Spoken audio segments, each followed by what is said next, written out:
Hey everyone, I'm Mark, and this is Karate Chop. He can open boxes, bottles. He's got a bicycle spoke wrench in between his legs. He's got 2 different size screwdrivers. You can put him on a keychain.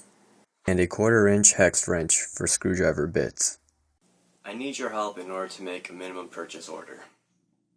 If you want to show your support by pledging $1, you'll still get the full PDF of the Karate Chop comic. It's a mix between Kick-Ass and Free Willy. It's about a boy who loves going to the aquarium, but when he sees animal cruelty behind closed doors, he puts on his mask to seek revenge. The entire first half is available now at the bottom of the project page. Thanks for watching, guys. Please show your support by pressing the green button.